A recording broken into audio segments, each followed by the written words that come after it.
Welcome everyone to this new day of Sesshin, new afternoon of Sesshin, new moment of Sesshin. As Eijo mentioned, this is the 6th Rohatsu Sesshin that we've done together. Three sanghas, 5 teachers. It's a pretty remarkable assembly. Different styles coming together and meshing from these 3 assemblies. When do we do 3 bows? When do we do 9 bows? Which direction do we face? Do we do 3 bows after service? Do we do 3 bows after breakfast? Fast and slow kinhin? Do we wear our Rohatsu over our shoulder when we eat, or in front when we eat? All of these small things. We gradually mesh them so there's no disturbance.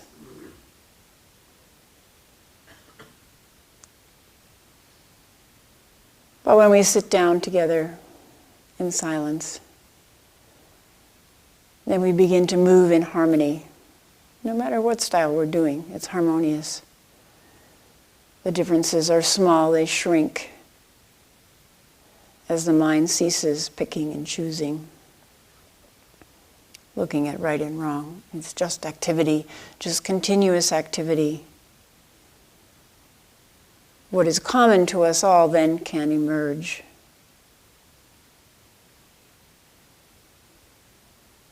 And we begin to experience our Buddha nature, and we begin to walk it, to chant it, to sit it.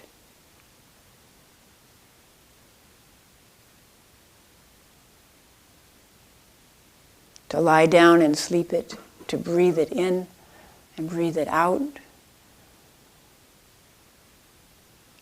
to let it breathe into us and out of us. This flowing particle after particle samadhi. Dogen Zenji says, while each lineage expresses its own style, they are all simply devoted to sitting, totally cast in resolute stability. Although there are 10,000 distinctions, 1,000 variations, they just wholeheartedly engage in the way of Zazen. Once we begin to do Zazen wholeheartedly, then the 10,000 differences merge into one way. Kyogen chose this beautiful fascicle from Dogen Zenji, Daigo, Great Enlightenment. It's so appropriate for Rohatsu Sesshin. It's so appropriate for the middle of Sesshin, or the beginning, or the end. But particularly for the middle, when the body aches, when we're really struggling with the monkey mind, when self-doubt can loom very large. Great enlightenment is, and great illusion is our experience.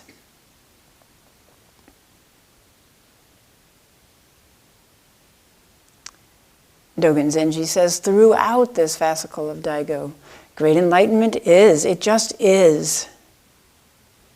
Always and forever. From beginningless time, way, way, way before what we call the Big Bang.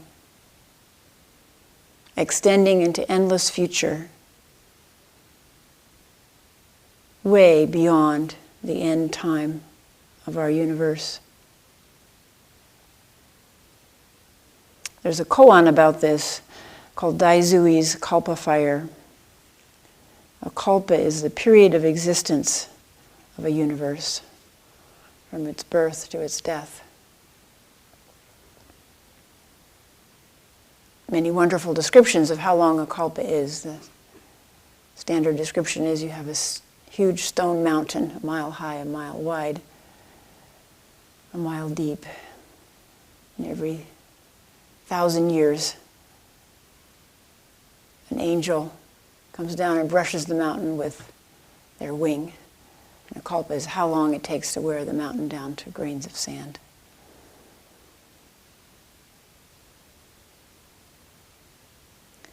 A monk, in all sincerity, asked Master Daizui, when the kalpa fire flares up and the entire cosmos is destroyed, will it also be destroyed or not? Will Buddha nature, will this enlightenment, this great enlightenment, also be destroyed or not? Master Daizui said, it will be destroyed. And the monk said, then will it be gone with the other? Daizui said, it will be gone with the other.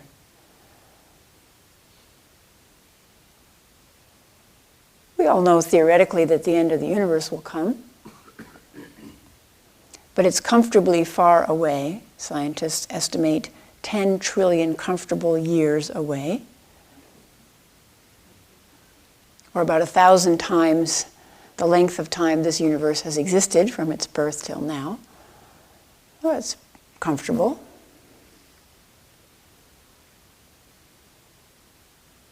So we don't worry about it. But this monk was worried about it. Very worried about it. This is what a koan is. Some question that latches onto us and won't let us go. It's always arising, always arising. Maybe we worry a little bit more about the Earth's end. You know, scientists now tell us it's possible for a large comet to hit the Earth and send up such dust clouds that we could enter another ice age and all plant life would be destroyed, and then of course all animal life, and then of course all human life would be destroyed. And we see movies, you know, that excite us a little bit with that possibility.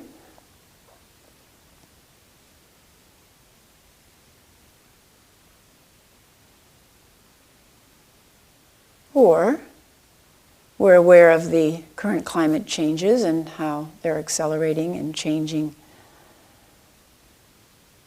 our seasons and our plant life, and therefore our own life. Maybe someday Oregon will be the new Florida because we have water. We'll have a balmy climate. Maybe we'll be able to grow bananas and mangoes in our garden.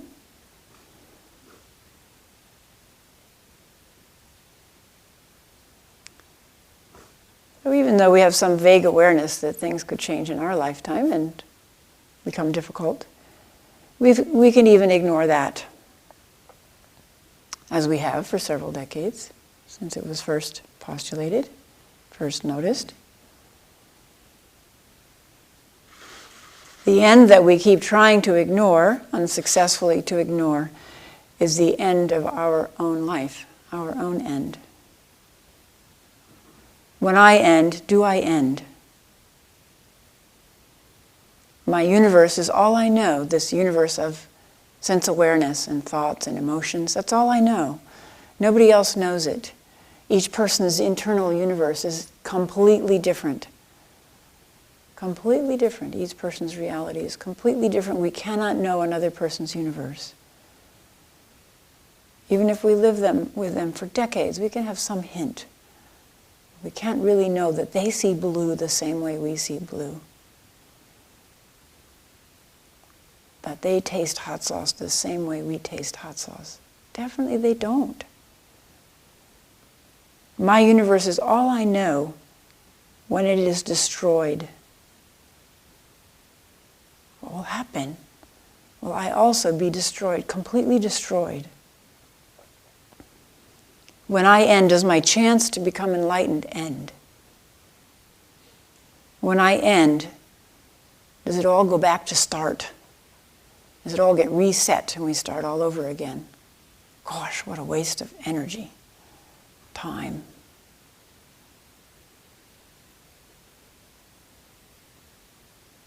Or now with all these pending economic changes and the real possibility that there could be what we call a Great Depression or a global collapse. Huge changes. My universe is likely to be destroyed. My universe is likely to be profoundly changed.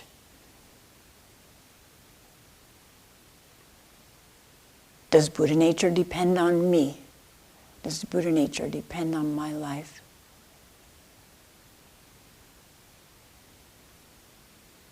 Does great enlightenment depend on me? Daizui seems to be answering the monk's question. It will be destroyed. It will be destroyed. When this universe is destroyed, it will be destroyed. And then the monk asks again, but, ooh, will Buddha nature be gone with everything else? With all the rest?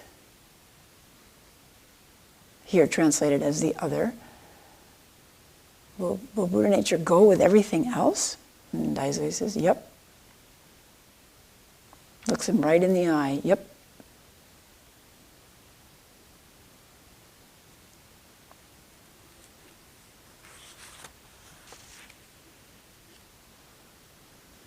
Always, the Zen master is answering a deeper question, pointing the way to a deeper reality. It will be gone with all the rest, all the other, with everything else, when you no longer see me and the rest, me and the other, me and everything else, or me versus the rest, me versus everything else. It will be gone. Then you, your delusion, will be gone. That's the point of your practice, to seek out and destroy, to uproot delusion. Using what instruments? The ones that everyone has. A body that breathes, a heart that beats and feels, and a mind that thinks. Those are our instruments. Everyone has them, equally distributed, quite fair. No special equipment needed. You don't have to have one penny to practice. So even if the Great Depression comes, we can practice.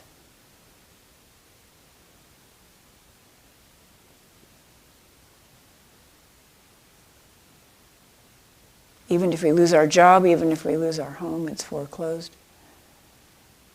Even if we're eating rice and oatmeal 3 times a day, we still have the instruments. We still have great enlightenment, and we still have the instruments for seeking delusion, for seeing through delusion, for seeing our never-ending Buddha nature,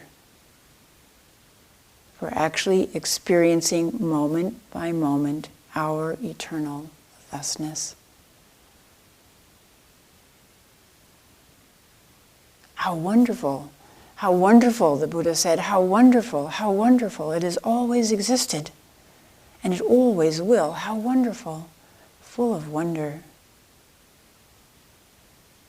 We have the eyes, the ears, the nose, the tongue, the body, and the mind to experience its wonder. This is a very important aspect of practice, joy and wonder. So easy to push it aside and get grim. My knees are hurting, my back is hurting, another period, this is so hard, boy, nobody can do this practice except us. But the Buddha talked all the time about joy in practice, about kindness in practice, about happiness in practice. So please don't push that aside. Bring it in. Actively bring it in. Where's the wonder? Right here in this room. The light subtly changing. The floor shining. The breath moving quietly in and out. The wonder is right here. How wonderful. The no eyes, the no ears, the no nose, the no tongue, the no body, the no mind. To merge with it, to be completely engulfed within the mandala evermore. The mandala of this zendo.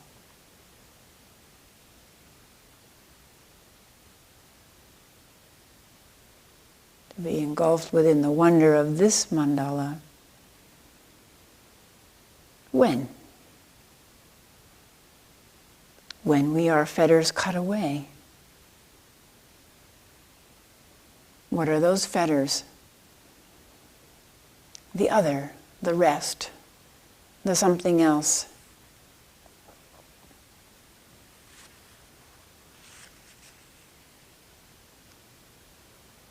Dogen Zenji says, it passes from ancestor to ancestor without alteration. And through them, great enlightenment manifests itself and never ceases. Without alteration. Without alteration. That's an amazing statement. Without alteration, it passes through all of the ancestors. All of the ancestors that we chant. And each ancestor that we chant in our lineage has many more branches from. It's a huge tree, unbelievably huge tree of ancestors. Each ancestor we chant has branches. Each branch has branches, and so on. Through the centuries.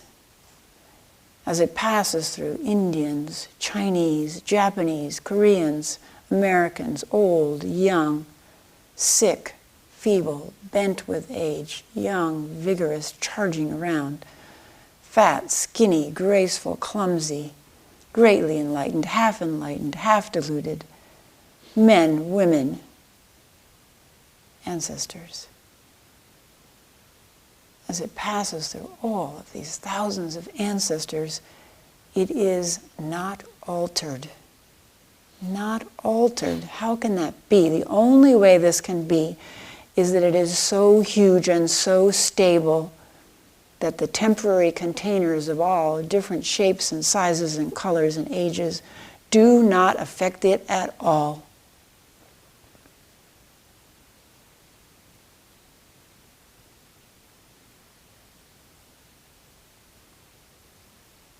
Dogen Zenji says, furthermore, if a small quantity is added or removed from a large amount, no change can be seen by anyone, regardless if they are enlightened or not. We take one drop out of the ocean. We can't see that, regardless of whether we're enlightened or not. We add one drop to the ocean. We can't see that, regardless of whether we're enlightened or not. We are that small amount. We are that small drop.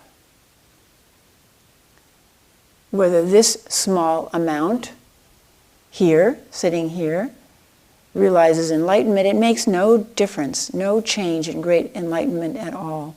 It doesn't matter one bit.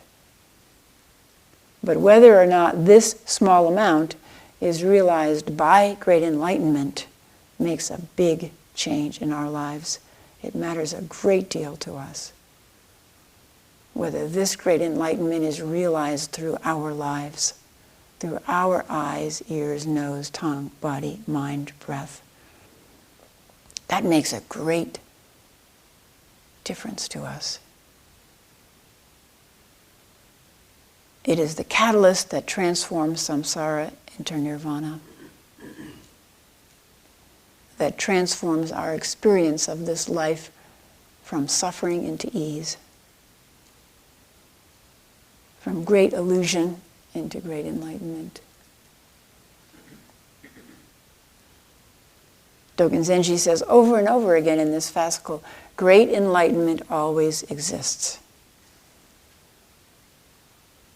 And he also says great illusion always exists. There is nothing outside of either one. There is no outside to either one.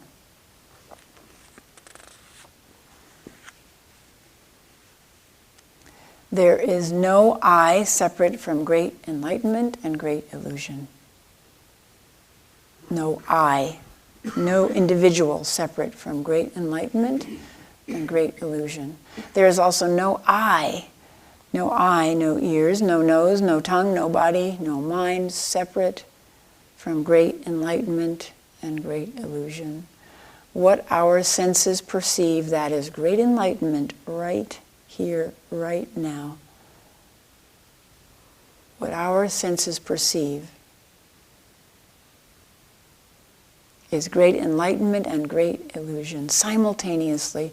This word simultaneously that the Buddha spoke, how wonderful, I and all beings are simultaneously enlightened.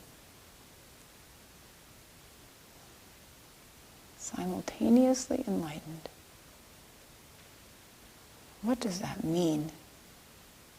This is one of the koans that I ponder all the time. And every teacher who comes here from different traditions, I ask them,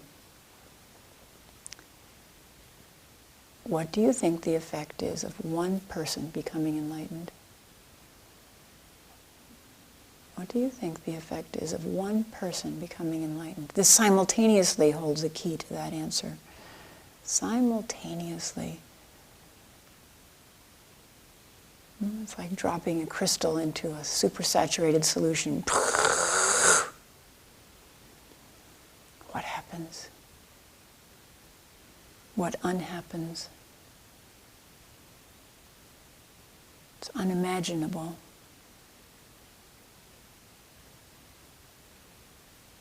What our senses perceive are simultaneously great enlightenment and great illusion. Simultaneously a dream, just a dream. When we dream, we wake up, we don't take that dream seriously. Oh, I had a dream. It was about such and such. And then we forget it. Maybe we write it down or we tell somebody about it, and then we forget it. We don't take it seriously. So why do we take this walking, waking dream, what we call life, so seriously? Isn't that an amazing puzzle?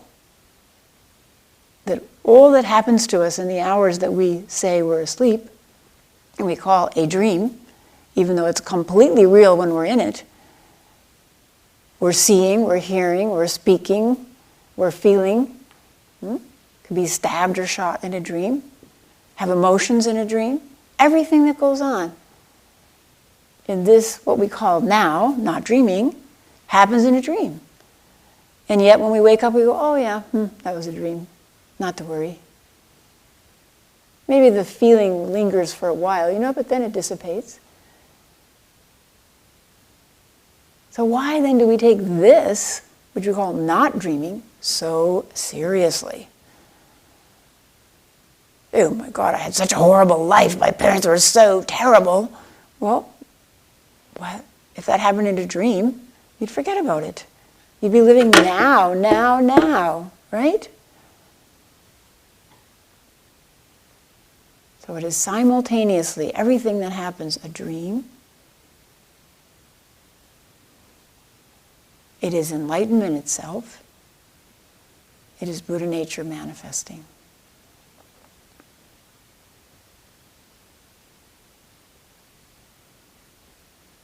In stillness, in every movement, in every breath, every in-breath, every out-breath. Great enlightenment. Great illusion. Great illusion. Great enlightenment. It's a nice practice, huh? I just made it up. You can try it.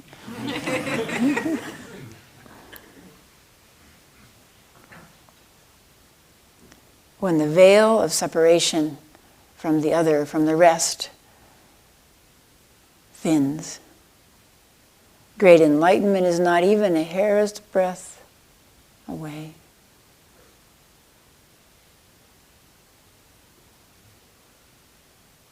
A person of great enlightenment refers to someone who does not possess enlightenment from the beginning, or attain it from some other place and keeps it hidden, says Dogen Zenji in this fascicle.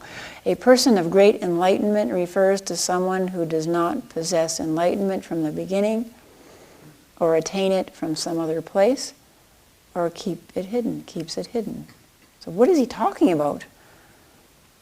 They didn't have it from the beginning. They didn't attain it. They don't have it and keep it hidden. Why? Because it cannot be possessed. It cannot be possessed. When we try to possess it, we get in horrible trouble. It's like trying to cram God into a little body. There's this wonderful poem by Hafiz, the Sufi poet, about God and I are in the same boat. Only he's so big, it keeps bumping me out, and then we laugh. Trying to stuff God into our little boat here. Trying to possess enlightenment. Oh, I got it. No, I don't got it. I got it. No, I don't got it.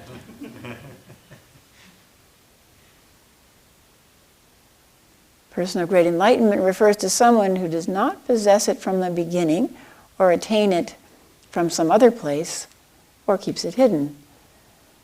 It can't be possessed. It has no beginning. There is no other place, and it is never hidden. That's what Dogen Zenji is saying. Maizumi Roshi used to say, it's so obvious. It's so obvious. Like, you dolt? No, he didn't talk that way. But he said it's so obvious, it's so obvious. How to see this so obvious, how to experience this so obvious, minute by minute, in breath, out breath, minute by minute, so obvious. Dogen Zenji says, human beings have many different ways of realizing enlightenment. Some realize the meaning of life from birth and are detached in every stage of their life, beginning, middle, and end. This word detachment is key here, detachment. Detachment. We're detached from dreams, right? Wake up, we walk around, we're detached from dreams. How come we can't detach from what we call non-dream?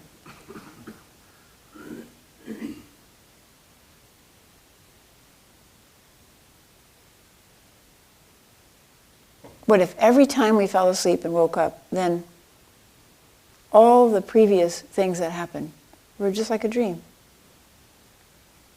So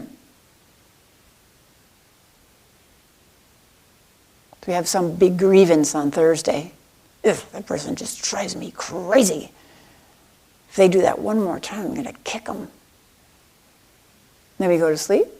We wake up. Oh, that was a weird dream. I can barely remember it. I think it was something about, I don't know, I think I was like angry, or I can't remember. It's sort of fading away. Okay. What's here? What's now? Right? Why can't we do that? Every day, gone, a dream. Start fresh. In the afternoon, in the morning is a dream. Start fresh.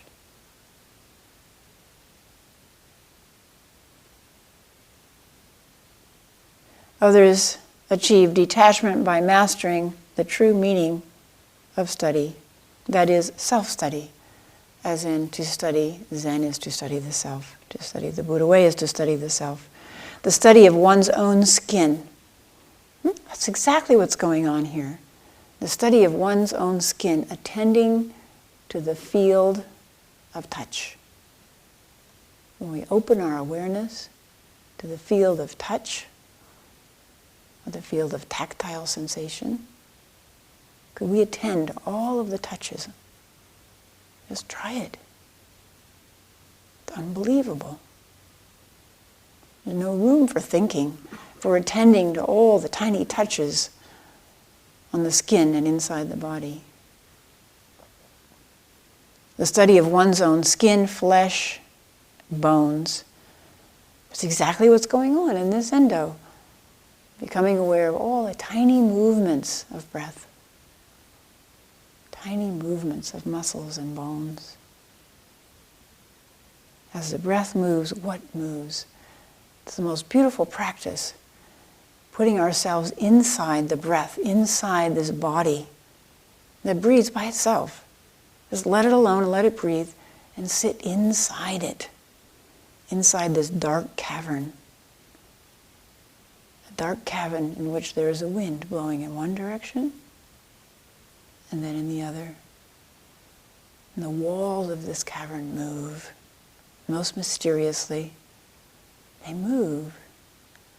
And we sit in utter darkness in this great cavern, aware of the wind, the breath moving in one direction, and then in another, aware of the movement of the walls of this cave. And that's it. This is self-study. The study of one's own skin, flesh, bones, and marrow. To sink so deeply into the breath that everything is breath. Even inside our bones is breath. Still others gain it by transcending the world of opposites, says Dogen Zenji. The habit of experiencing everything as opposites is so ingrained and is so central to our fundamental discomfort, to our angst, to our distress, to that friction in our lives, that we don't even know it's happening all the time. That the mind is continually dividing. Will it be destroyed with the other? Yes, it will be destroyed. When the other is destroyed, it will be destroyed.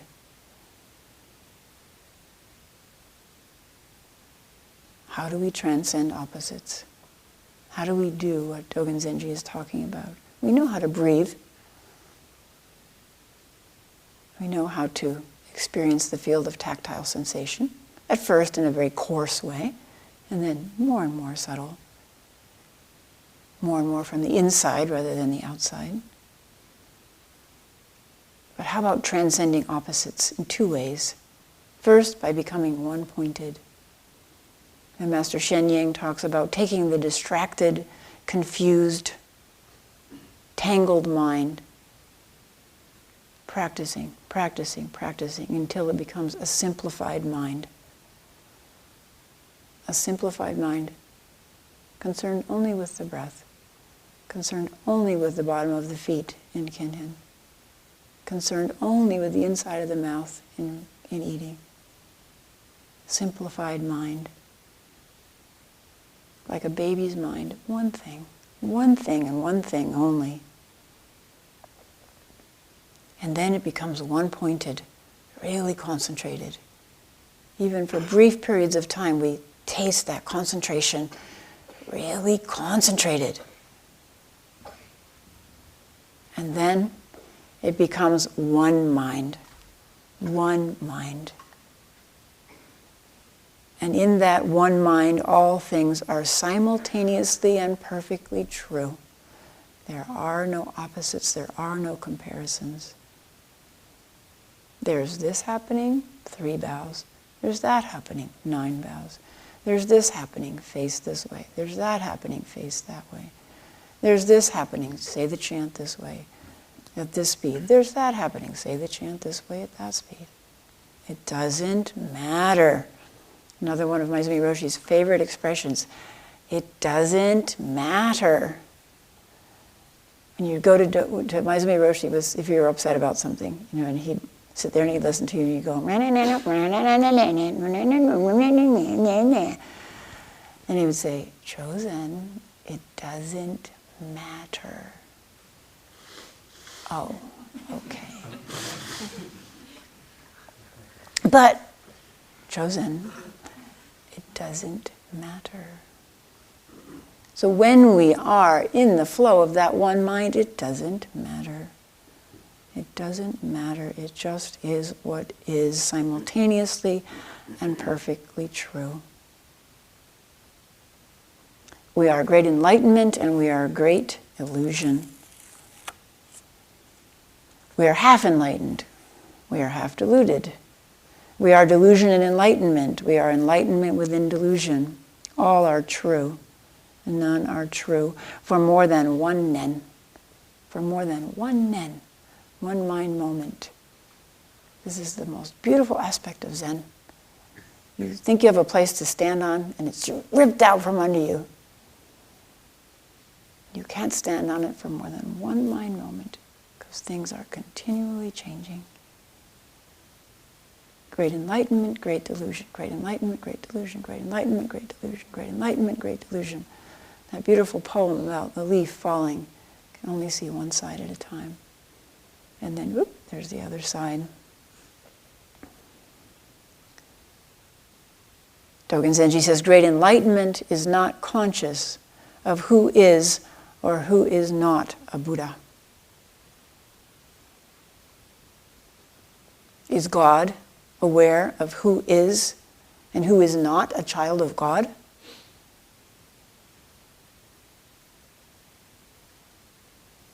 Great enlightenment is not conscious of who is and who is not a Buddha.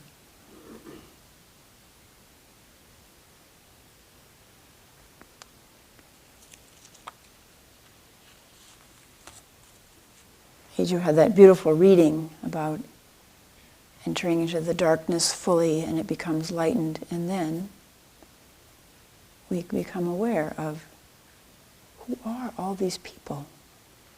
We've all had that experience. We're so concentrated in our own problems and our own practice and our own difficulties, and then as the mind releases its grip, as the mind opens, so Uchiyama Roshi says, the hand of thought opens.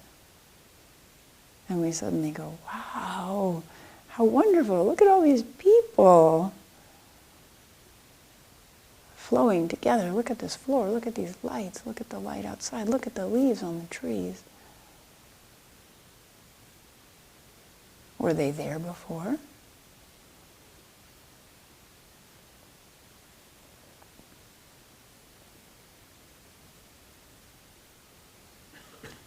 Stagnant water hides a dragon.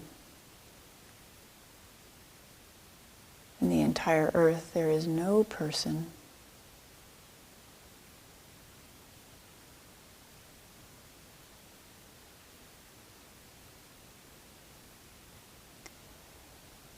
Dogen Zenji says, on various people's faces hang Gautama's eyes, but still they beat their breasts in empty grieving.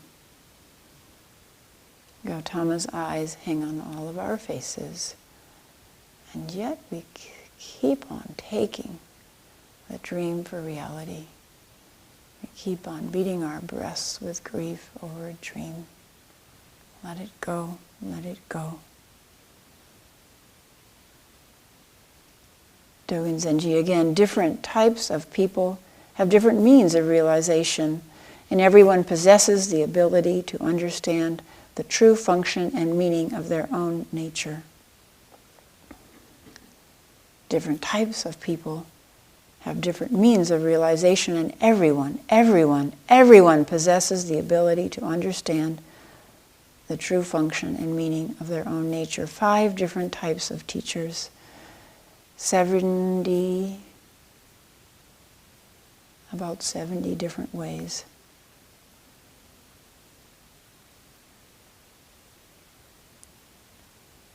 To understand the true function and meaning of our nature.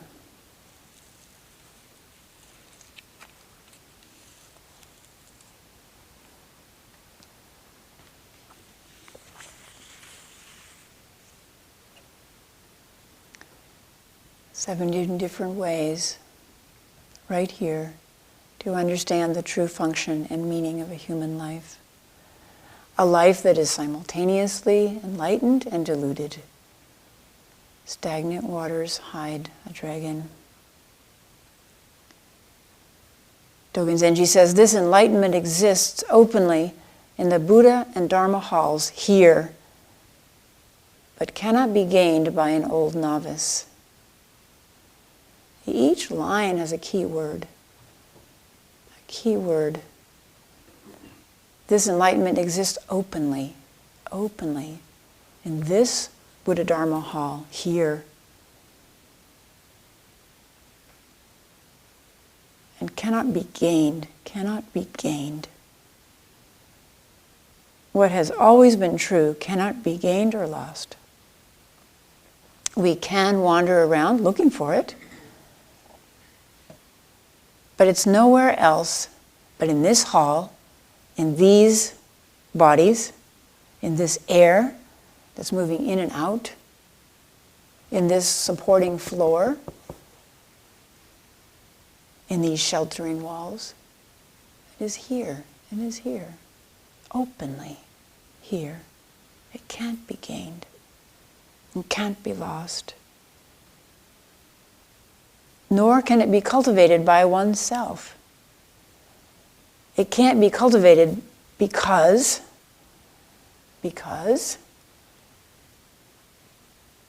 it doesn't grow and it doesn't wither. It is always in flower.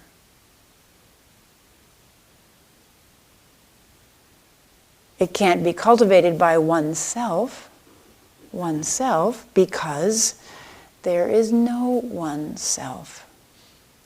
No one exists by themselves. There is simultaneously oneself and one self. There is simultaneously one's self and one self. Dogen Zenji says, Kegon meant that enlightenment and illusion are like two hands on one body. Two hands on one body, one self and one self. Two hands on one body. The body being emptiness, the arms are inactivity. One self in emptiness, one self in activity.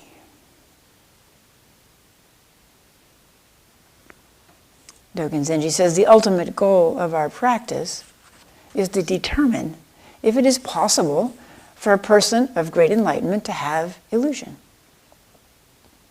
Is it possible for the ruler to stay in the kingdom while the general goes beyond the frontiers? Same thing. Is it possible for the ruler to stay in the kingdom while the general goes out to the frontiers? Is it possible for the body to remain in emptiness, the mind to remain in emptiness, while the arms are in activity?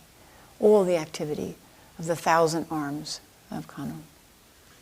Can we remain centered in great enlightenment while functioning in the realm of great illusion? Can we stay centered in great illusion while functioning in the realm of great enlightenment?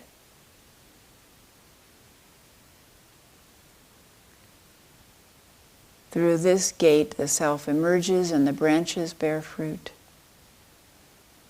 The great kalpa fire destroys everything. Does anything emerge to bear fruit? When the mirror is broken, regardless of what thoughts exist, it never reflects. It is the state of detachment. This word detachment is so important.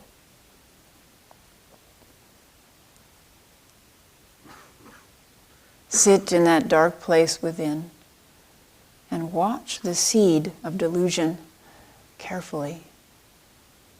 Sit in that dark place within and watch the seed of delusion carefully. We could say the seed of thought, because all delusion arises from thought. The body's always telling us the truth. Touch, touch, touch, touch, touch. Sound, sound, sound. Color, color, color. Taste, taste, taste. Smell, smell, smell. But it's out of the mind that the seeds of delusion grow. So sit in that dark place within and watch the seed of deluded thought carefully. Do not let it sprout. If you do this for endless kalpas, that is, sitting in the realm of no time, then As Dogen Zenji says, regardless of what thoughts arise, they will never again be reflected as the truth of who you are. Regardless of what thoughts arise, they will never again be reflected as reality. We will see them as dreams, as delusion. They will arise like the veins running through perfect jade.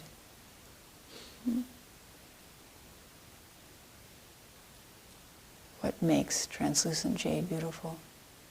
The veins running through it. What makes the veins beautiful? The surrounding translucent jade. This is the gift of our life. Can we fully realize it and manifest it? Do we have a choice? Enlightenment and delusion. Delusion and enlightenment. Do we have a choice? Dogen Zenji says the ultimate goal of our practice is to determine if it is possible for a person of great enlightenment to have illusion. Each person has to find this out for themselves in their own life.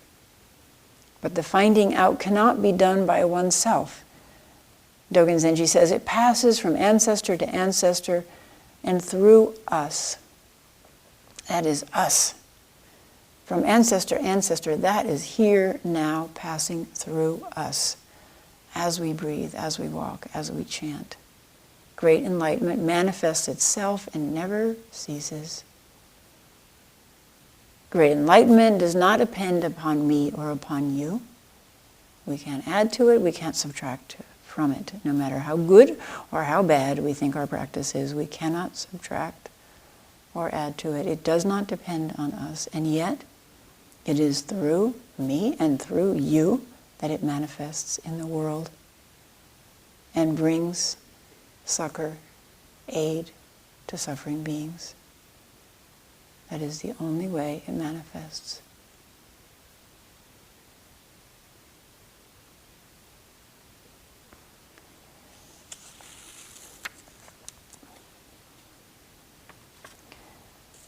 It's very important to know at this stage of Sesshin, something that Rohatsu always reminds us when we do Sesshin with him, that as we apply ourselves diligently and our experience of great enlightenment grows, so too also great illusion grows.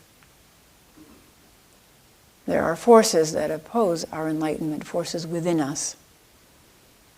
If you've seen the movie The Little Buddha, when he's sitting down under the tree in those last hours before enlightenment, then Mara keeps appearing in different forms as somebody ferocious and horrible, and then as the dancing sensual daughters, and then as an army that shoots arrows at him, flaming arrows at him, and throws spears at him.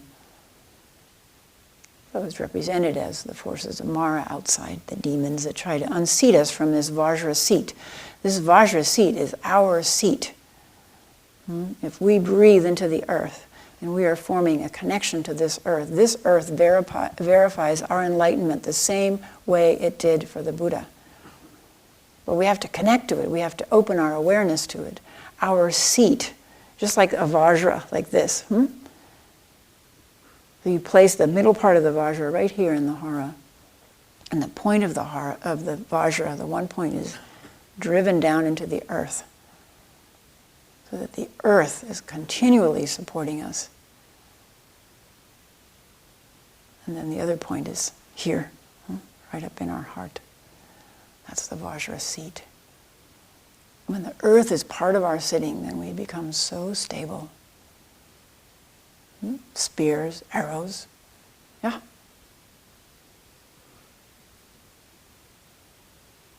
We can't be unseated.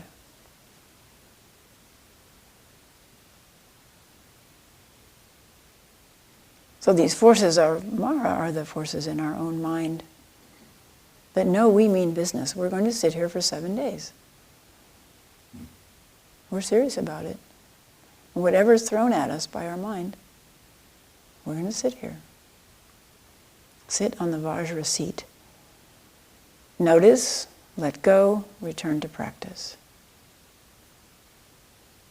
Notice, let go, return to practice. the poison arrow will work its way out by itself. A poison arrow will work its way out by itself. We don't have to know who shot it. We don't have to add any stories to this dream. Notice, let go, return to practice. Experience fully in the body.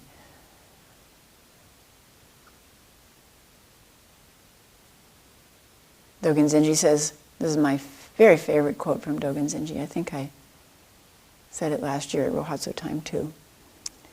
Dogen Zenji says, time after time, scoop up the toads and jellyfish in your net and have them put their minds to the work of jumping clear of the net to reach the shore.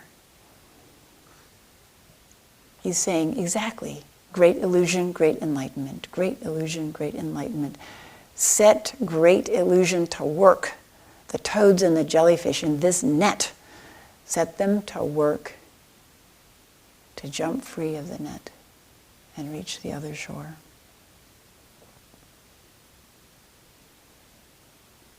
One of my favorite Japanese expressions, when Eijo-san is here, I start remembering a little bit of Japanese, and one of my favorite expressions is gambate. Gambate is this great all-purpose Japanese expression for when you've got to do something difficult. It means go for it. Just go for it, like exams or a race or a sesshin. Gambate. Go for it each day. Gambate. Each day when you wake up, say it to yourself. Gambate. Each period when you sit down, I remember so well my first few sessions when I would come around from doing kinhin and then bow to my seat and I would say, you cushion, here we are again. Yeah. A few swear words mixed in there occasionally when I was really hurting. That's gambate. Here we are again. We're in it again. All of us in it again. So each block of sitting, say to yourself, gambate. Each period, gambate. Each returning of the mind wanders off, gambate. Back again, back to the practice again. Go for it. Until you can say, as Dogen Zenji says, my measuring cup is full and the balance is level. Thank you.